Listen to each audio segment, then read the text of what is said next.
4, verso 17 até verso 42. Aleluia. 32.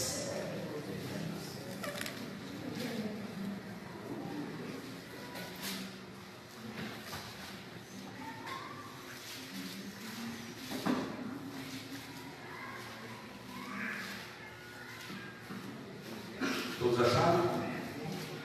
A palavra do Senhor diz assim: e digo isto e testifico no Senhor, para que não andeis mais como andam também os outros gentios, na vaidade do seu sentido, entenebrecidos no entendimento, separados da vida de Deus, pela ignorância que há neles, pela dureza do seu coração, as quais, havendo perdido todo o sentimento, se entregaram à dissolução, para com avidez cometerem toda impureza. Mas vós não aprendestes assim a Cristo, se é que tendes ouvido e nele fostes ensinados, como está a verdade em Jesus, que quanto ao trato passado vos despojeis do velho homem, que se corrompe pela concupiscência do engano, e vos renoveis do espírito do vosso sentido, e vos revistais do novo homem, que segundo Deus é criado em verdadeira justiça e santidade. Pelo que deixai a mentira, falai a verdade, cada um com o seu próximo, porque somos membros uns dos outros. Irai-vos e não pequeis, não põe o sol sobre a vossa ira, não deis lugar ao diabo. Aquele que furtava, não furtes mais, antes trabalhe fazendo com as mãos o que é bom, para que tenha o que repartir com o que tiver necessidade. Não saia da vossa boca nenhuma palavra torpe, mas só a que for boa para promover a edificação, para que dê graça aos que a ouvem. E não entristeçai o Espírito Santo de Deus, no qual estáis selados para o dia da redenção.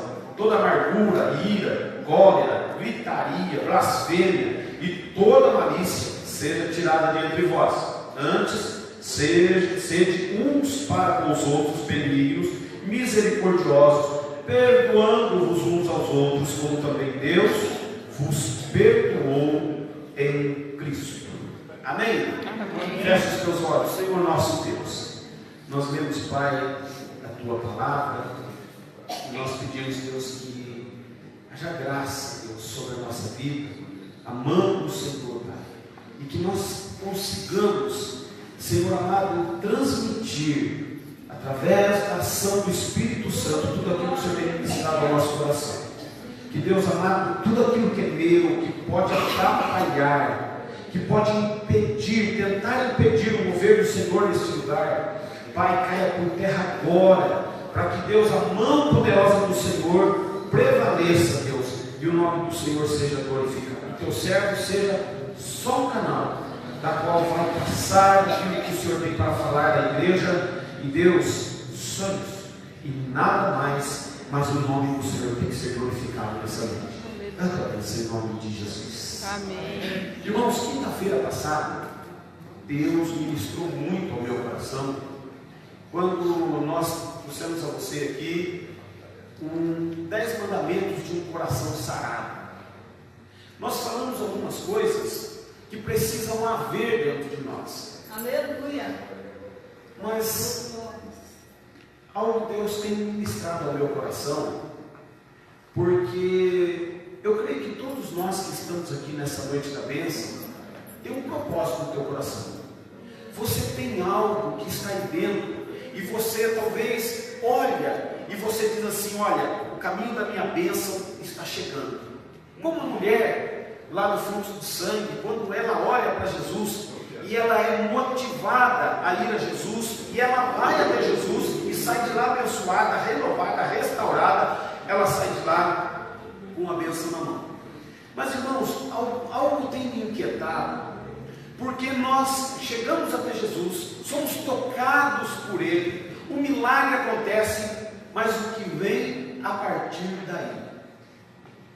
Nós vamos ter aqui 7 semanas, eu quero estar ministrando com você aqui, mas eu queria falar com você o seguinte: Deus já tocou na sua vida? Deus já fez um rebuliço santo na sua vida? Então nós vamos olhar para esse texto para algo que precisa acontecer nas nossas vidas, que precisa acontecer dentro de mim. Ou seja, eu preciso de um novo estilo de vida. Aquela mulher que foi em direção a Jesus e tocou nele, ela volta para casa abençoada. Mas o que muda a partir daí? O que precisa mudar na minha vida a partir do momento que eu tenho um encontro com o Senhor? Porque, irmãos, o que é que está à frente? O que é que Deus tem para a nossa vida? Porque nós achamos que é somente esse momento, Deus tocou, estou curado, acabou, eu vou embora e não volto mais. Não, nós precisamos entender o que a palavra de Deus nos mostra. Quando você pega esse capítulo 4, nós vamos ver que o apóstolo Paulo fala de duas coisas.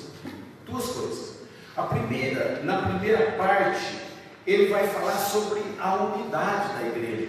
A igreja como uma, a igreja como parte do corpo de Cristo, que tem que cuidar um do outro, tem que ter um cuidado com aqueles que aqui estão.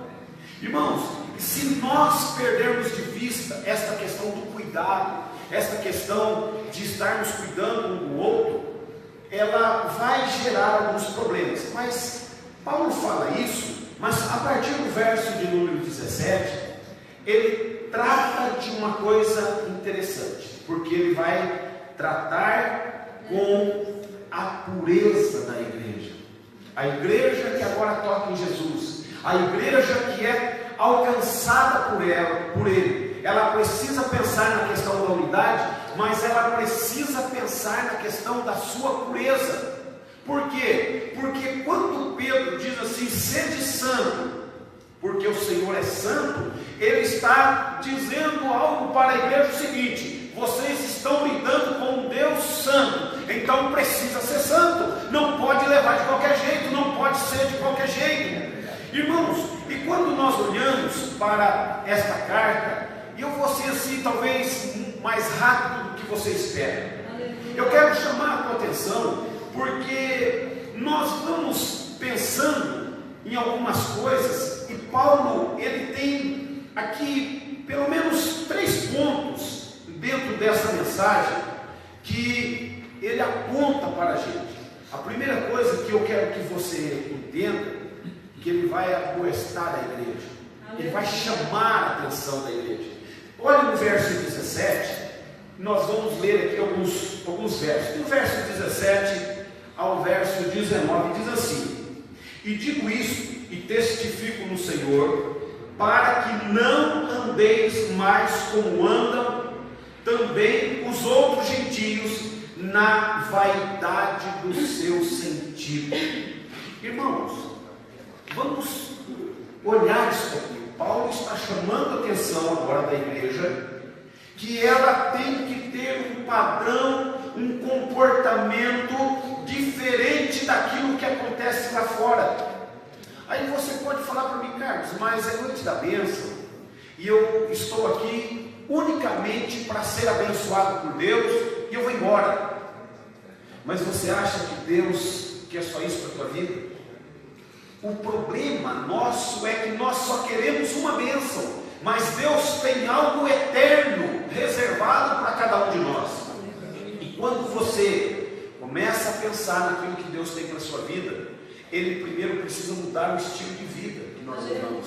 E Ele vai tratar, porque Ele vai dizer, porque nós não podemos mais andar como anda os gentios lá fora. Ou seja, o mundo lá fora, ele está indo por um caminho, a igreja do Senhor, ele está na contramão desse caminho. Todos estão caminhando para lá, a igreja está caminhando para cá.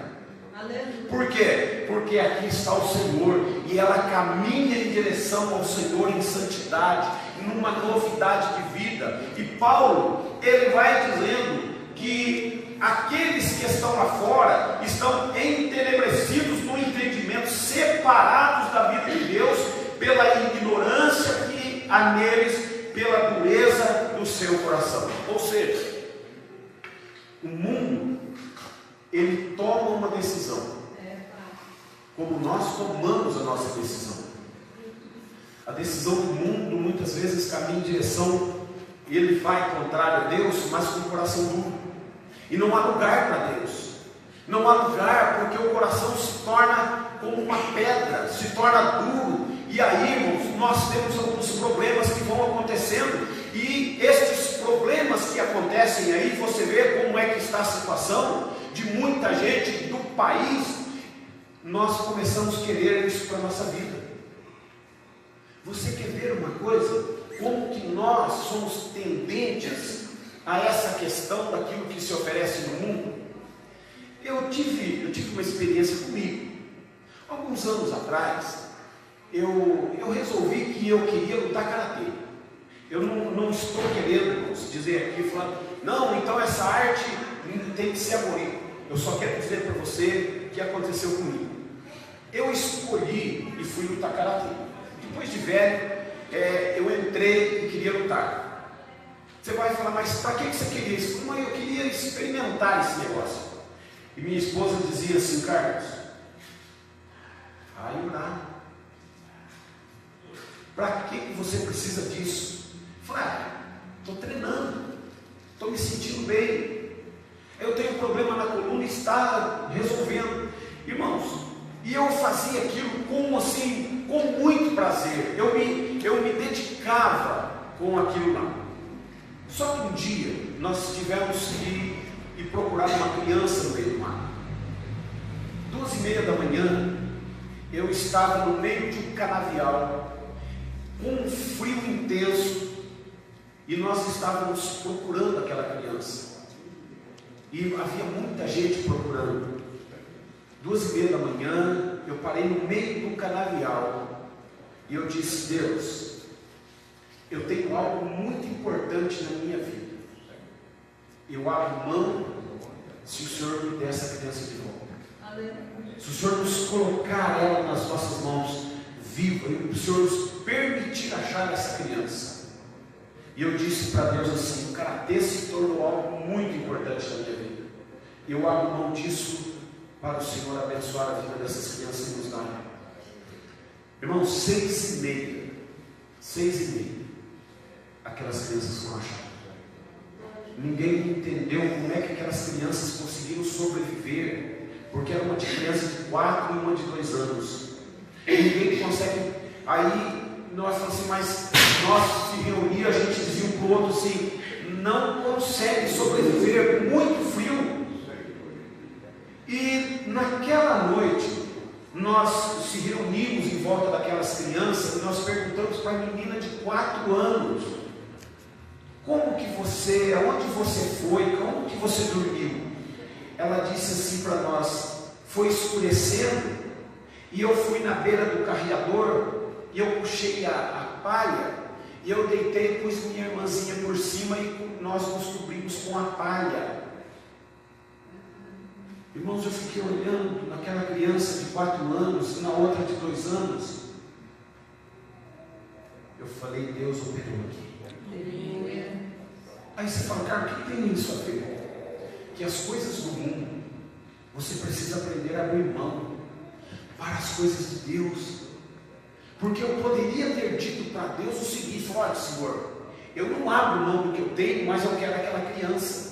Você acha que muitas vezes Deus não vai colocar as coisas diante de você e vai fazer para você fazer uma escolha? Por quê? Porque nós temos um caminho contrário àquilo que o mundo está te chamando. Porque o mundo te chama para a glória, o mundo te chama para os aplausos, o mundo te chama para você ser coroado, mas Deus te chama para a eternidade. Deus te chama para você glorificar, aplaudir, exaltar e dizer o nome dele. Aí nesse caminho você desaparece, nesse caminho você não recebe os aplausos do mundo, mas você recebe a glória de Deus e o poder do Espírito Santo sobre a tua vida, para mudar, para transformar, para fazer de você uma nova criatura, para fazer de você uma pessoa que vai fazer diferença ao mundo. Aleluia. A segunda coisa que nós olhamos nesse texto é que Paulo ele traz um argumento nesse negócio. E ele vai no verso 20, ele vai dizer o seguinte, olha só, mas vós não aprendeste assim a Cristo. Olha que interessante? Que Paulo diz assim: vocês não aprenderam assim a Cristo.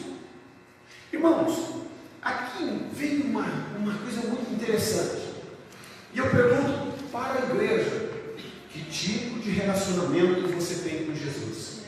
Porque nós podemos olhar para isso daqui, nós podemos pensar o seguinte, que eu posso conhecer algumas coisas a respeito de Jesus através da palavra. Mas conhecer Jesus, estar nele, é algo de intimidade que você precisa ter com ele. Irmãos, vamos olhar para aquela mulher do fluxo de sangue de novo. Quando ela toca em Jesus, ela sente a sua cura. E Jesus olha para aquela multidão e diz assim: alguém me tocou. E os discípulos vão dizer: Senhor, olha a multidão que está te empurrando. O senhor está doido. Estão tocando no senhor. Falou: não, de mim saiu verdade. Alguém me tocou, saiu o poder de mim. E aquela mulher vem, e o que ela faz? Ela adora. Ela se prostra em adoração ao Senhor, e ela recebe uma palavra de dizer: da tua fé te salvou, vai em paz. Irmãos, eu quero que você entenda o que o Senhor está querendo nos mostrar, que a igreja, o seu povo, aqueles que são chamados para uma experiência viva, uma experiência de encontro, uma experiência de relacionamento, de intimidade com Deus. E isso nós precisamos buscar, nós precisamos desenvolver, porque nisto está implícito as bênçãos que nós temos. Se você olhar para o livro de Efésios, você vai ver algumas dezenas de vezes o apóstolo Paulo falando em Cristo, nele, porque ele, irmãos, mostrando que o caminho da bênção passa por Jesus. E se a igreja não se envolver, não se misturar com Jesus, não ter aquele relacionamento de pular nele, de acreditar nele, não tem mudança. E nós somos chamados para uma mudança, para um novo estilo de vida. Aquilo que você fazia, aquilo que você falava, aquilo que você está indo, você aprendeu diferente, porque Jesus Cristo é a verdade. E nós precisamos entender aonde Jesus quer que nós estejamos. Mas qual tem sido o caminho da igreja nesses dias?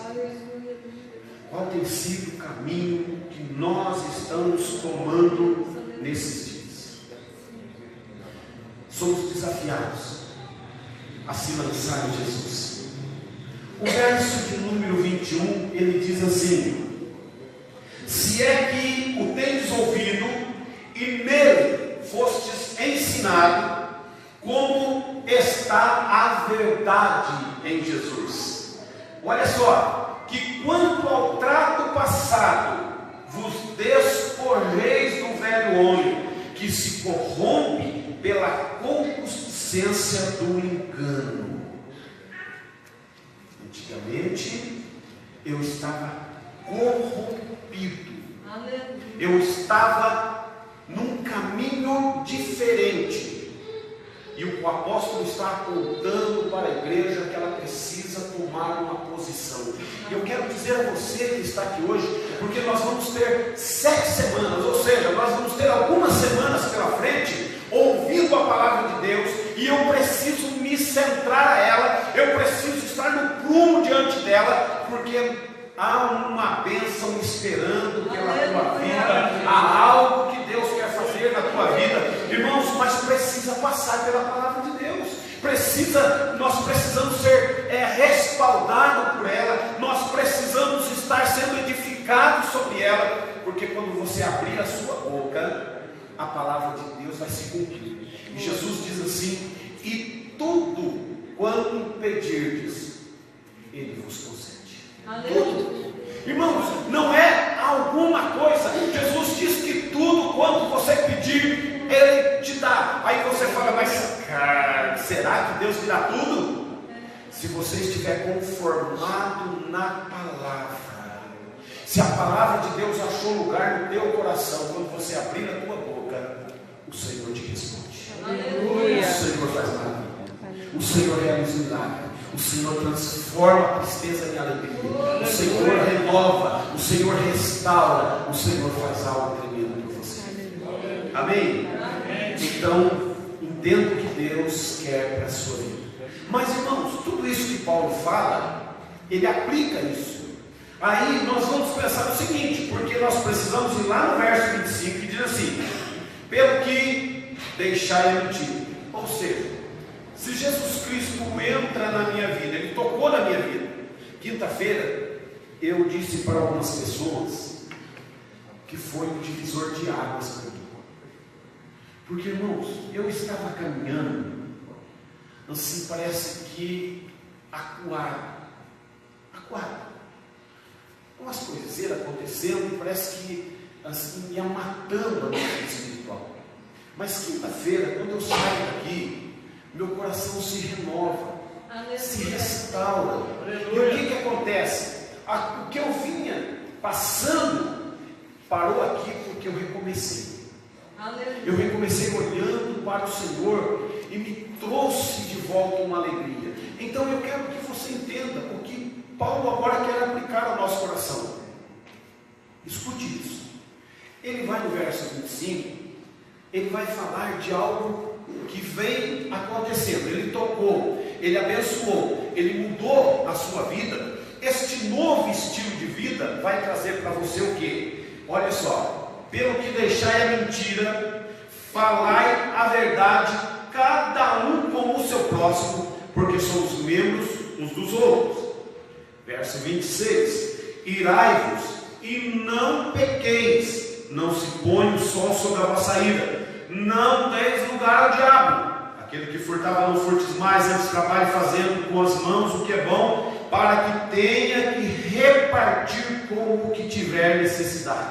Não saia da vossa boca nenhuma palavra torpe, mas só a que for boa para promover a edificação, para que dê graça aos que a ouvem.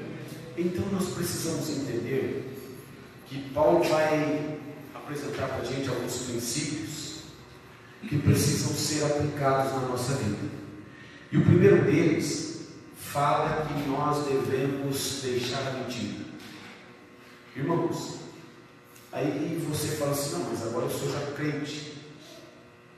Crente não mente. Crente não vive com mentira, porque Paulo está dizendo, escrevendo isso aqui para uma igreja, não é para o mundo. O mundo lá fora falar mentira é normal para eles, isso daí lá fora normal, mas para a igreja não, para o servo de Deus não. O servo de Deus não vai viver na mentira, não vai falar mentira. Por quê? Porque nós estamos sendo admoestados, nós estamos sendo chamados a atenção, porque caminho de bênção passa por você aplicar algumas coisas para a tua vida. E a primeira coisa que você vai aplicar é que você precisa deixar a mentira. Aí você vai falar: pastor, o senhor está chamando nós de mentiroso? Eu estou falando que nós precisamos deixar a mentira. Sabe qual foi o primeiro pecado que aparece na igreja lá atrás? Mentira. Mentira. Ananias entra e diz: eu vendi a minha propriedade por tanto. Está aqui. Pedro olha para ele e fala assim: mentiroso.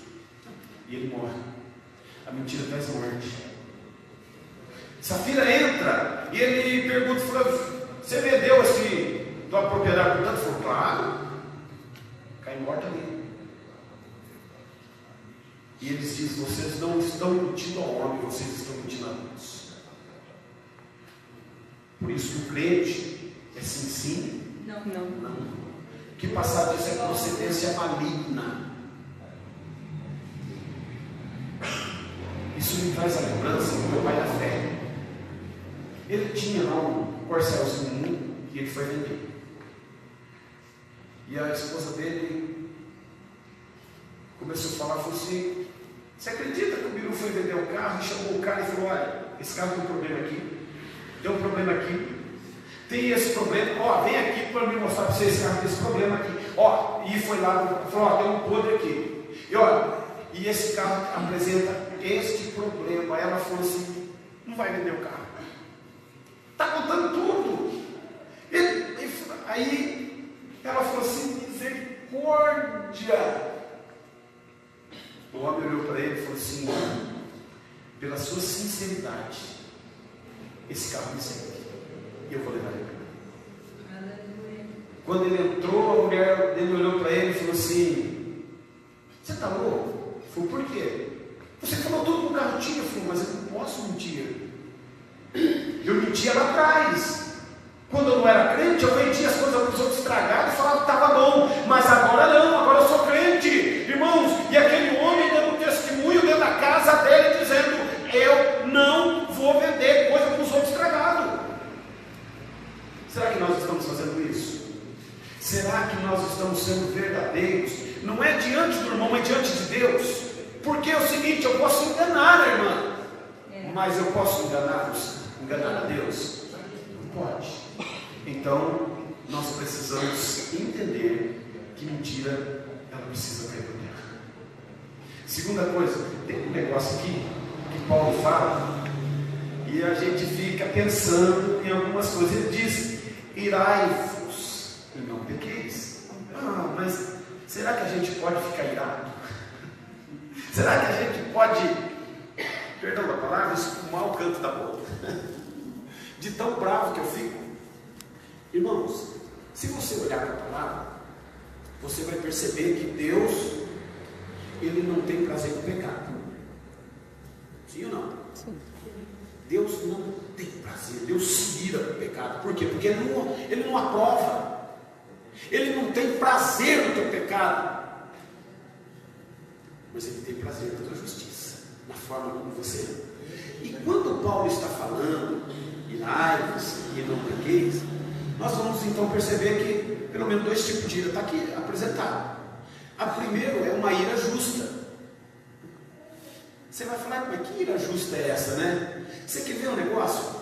Quando existe um homem chamado Wilberforce, esse homem, ele tinha uma ira contra a escravidão na Inglaterra. Era um homem que se irava quando via gente escravizada. Quando você olha para Moisés, Moisés é um homem que se ira contra a idolatria. Ele quebra as pedras da lei no bezerro de ouro. Ele vai moer aquele bezerro de ouro de tanta ira que estava no coração dele. Por quê? Porque estava afrontando a Deus. Aleluia. E aquele homem, 40 dias na presença de Deus, sentindo o gozo da presença dele. E aí Deus fala para ele: falou: Moisés, desce, porque o povo se corrompeu. Vai ter um barulho de festa. O povo está corrompido. E quando Moisés vê o bezerro de ouro, ele olha para Arão e fala: o que você fez? Ele falou: eles me deram os ouro e eu joguei aqui no buril e saiu esse negócio. E Moisés vai arrebentar aquele bezerro. Nós vemos quando Lutero, ele se levanta na sua geração, irado contra as indulgências, e ele vai pregar lá na porta da capela, lá 95 teses contra tudo aquilo que estava acontecendo. Será que nós não estamos nos perdendo em alguma coisa? Irmãos, eu quero que você entenda que Jesus Cristo também se irou quando ele expulsa os campistas dentro da igreja, lá dentro do templo, que estavam vendendo, extorquindo o povo. Ele faz um chicote e ele corta aqueles homens no chicote. Ele, como diz a palavra, vamos dizer um termo bem simples, ele meteu o pé nas mesas, jogou tudo fora e espalhou todas aquelas coisas, porque ele disse que não se faria da casa do seu pai outra coisa que não fosse oração. Então, preste bem atenção, porque você é a casa de Deus. E na casa de Deus, que sou eu, ela precisa estar de maneira adequada, de maneira que Deus venha ser glorificado. Nós precisamos entender, irmãos, que quando as coisas estão acontecendo, nós precisamos ter uma mudança, nós precisamos ter algumas coisas para a nossa vida. E quando Paulo vai falando aqui a respeito desta questão da mentira, ele vai falar da ira. Aí, irmãos, você vai perceber o seguinte, que a ira, Paulo chama muita atenção, porque ele diz assim: irai-vos e não pequeis. Mas o que o apóstolo vai nos ensinar?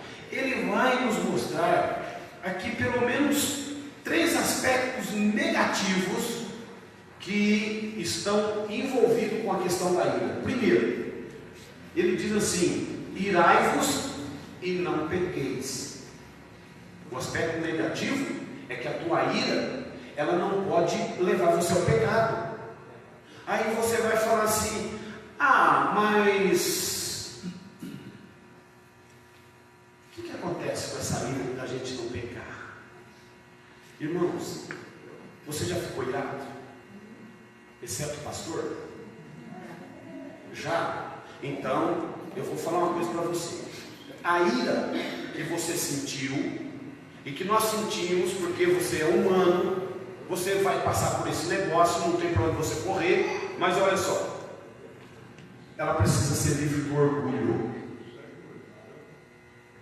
ela precisa ser livre do despeito, ela precisa ser livre da malícia ou do espírito de vingança. Você passa pelo momento da tua ira, mas você confia isso a Deus.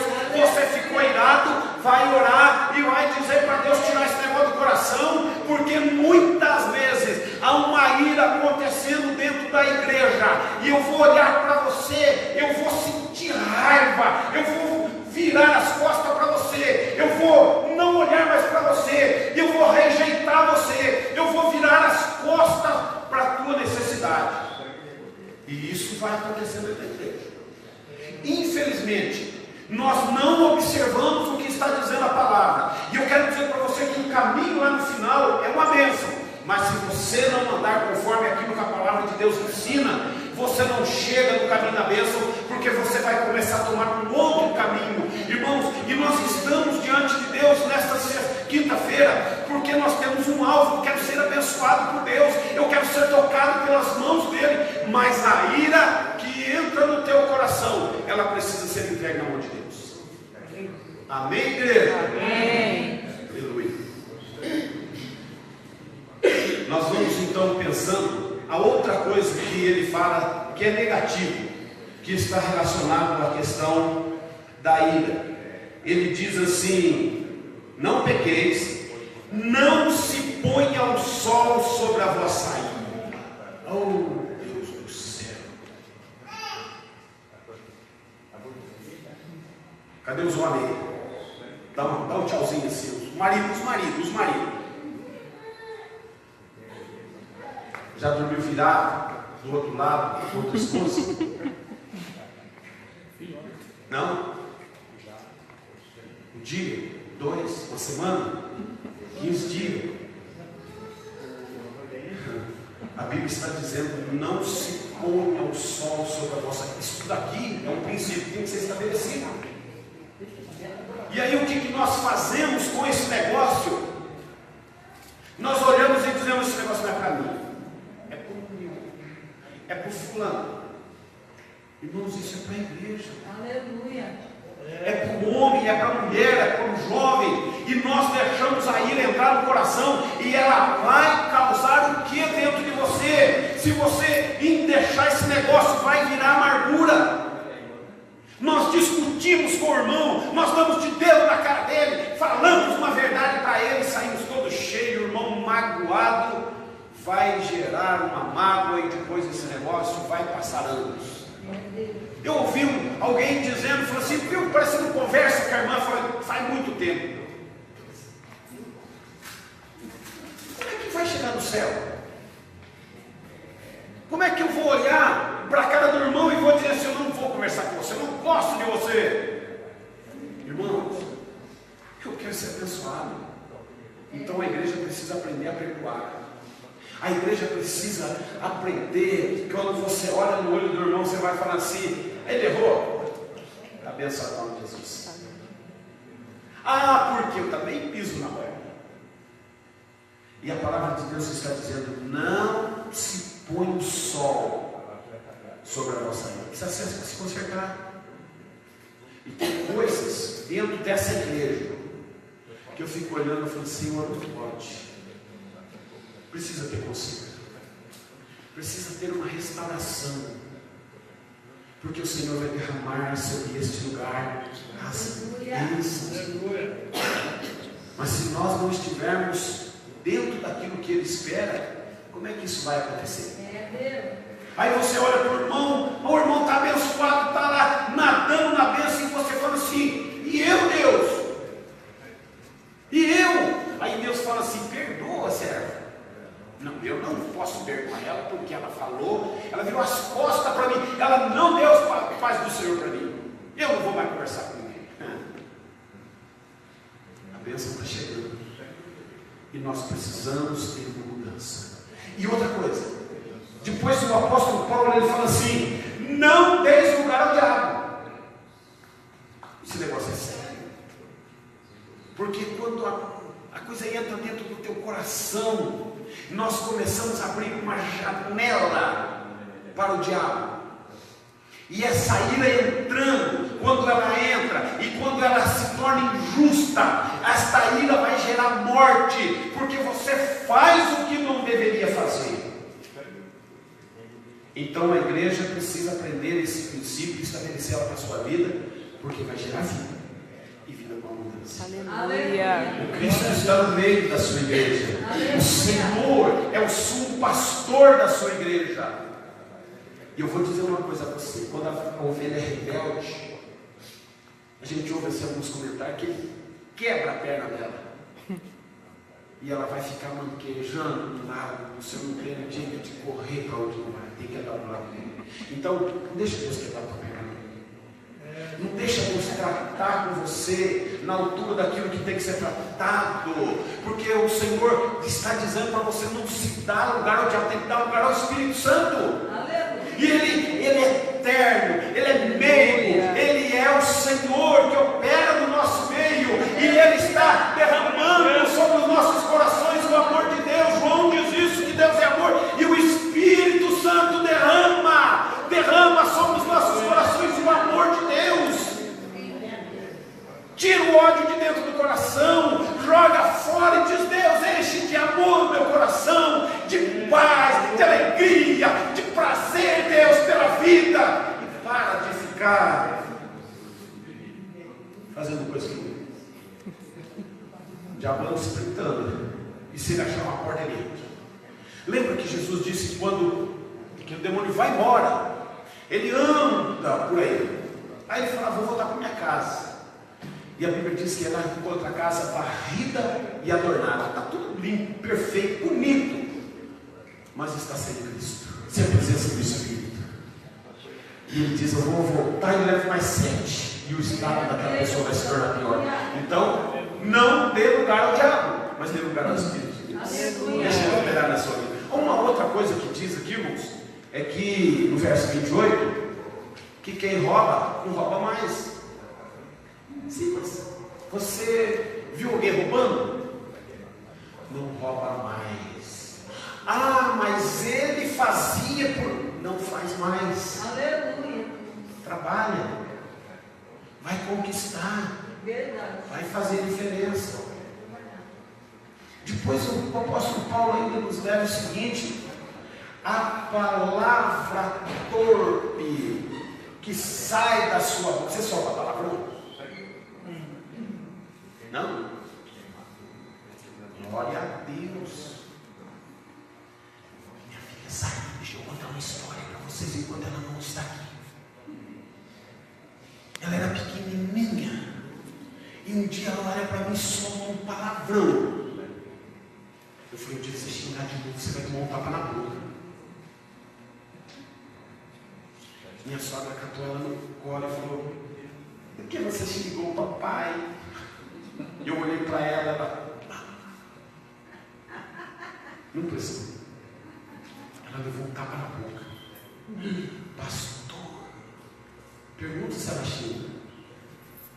Não xinga não. Está velhinha já, está ficando, está amadurecendo. Você vai falar, misericórdia, o pastor falou um negócio desse. Irmãos, a palavra de Deus está dizendo que da nossa boca não sai palavras torpes. Você sabe por que sai palavrão? Porque nós falamos aquilo que está cheio no nosso coração. Então, crente tem que falar o quê? Crente precisa corrigir, ser corrigido. Você vai falar, mas como que era a tua casa? Minha casa é casa de crente. E essas crianças iam para a igreja. Então eu quero dizer uma coisa para você. Não permita o palavrão, a palavra torpe, sair da vossa boca. Porque nós falamos daquilo que está cheio no nosso coração. A Bíblia diz que a boca fala do que está cheio o teu coração. O que está saindo? E você já percebeu o que nós falamos? Estou derrotado. Não aguento mais. Ai, que tanta luta. Jesus prometeu luta para nós, irmãos. No mundo vocês vão passar por aflições. Eita glória! Mas ele diz: tem bom ânimo, vence o mundo. Então, a palavra que sai da minha boca é para glorificar. Estou passando por luta, da glória de Deus. Está passando por necessidade, louvado seja o Senhor. Tem que aprender, igual o apóstolo Paulo diz: eu sei passar necessidade. Você sabe passar necessidade? Eu sei ter fartura. Você sabe ter fartura? Eu sei chorar, eu sei dar risada, eu sei passar pelas provas dando glória a Deus. E aí depois ele diz assim, muito belo, e eu tudo posso naquele que me fortalece. Esse é o papel da igreja, aprender com o seu Senhor, aprender com aquele que venceu, que passou pelas lutas, pelas provas, que foi humilhado, rejeitado, mas é o Cristo vencedor, que chama a sua igreja para a vitória, que chama a sua igreja para viver aquilo que ele viveu, porque um dia ela vai ser coroada, um dia a glória de Deus vai se manifestar, e vocês vão ser revestidos com um corpo de glória, de poder, e o Cristo vai receber a igreja dele nos céus, e nós vamos estar para sempre com ele. Aleluia. Aleluia. Então não deixa para você da tua boca. A outra coisa, finalizando, eu achei que eu ia acabar assim, mas não está tudo. A outra coisa é a amargura. Irmãos, nós vamos perceber que crente amargo. Como está cheio esse negócio? Como está cheio? Aleluia. Deus é bom demais. Crente não pode ser amargo. Amém? Crente não pode ser amargo. Crente tem que ser doce. Crente tem que ser diferente. Crente tem que fazer diferença. Amém? Amém. Então, a partir de hoje, se nós estamos caminhando para o caminho de bênção, coisas precisam mudar na nossa vida a partir de hoje. E você vai jogar essa coisa que está aí dentro. Amém? Amém. Você vai dizer para Deus: Senhor, tem um negócio ruim aqui dentro. Você vai pegar esse negócio agora hoje e você vai dar para Deus. Fala: Senhor, esse negócio não é bom, não. Eu estou dando o Senhor, eu não quero esse negócio. Dá para Ele que Ele vai te dar um negócio melhor. Vai te dar um coração de paz, de alegria. E você vai chegar, tu vai falar: por que você está alegre? Eu falei: porque Deus tocou meu coração. Glória tirou a Deus. meu coração de dor, me deu um coração de felicidade. Aleluia. Eu tenho alegria porque o Senhor está comigo. O Senhor está mudando a minha história e vai abençoar cada vez mais.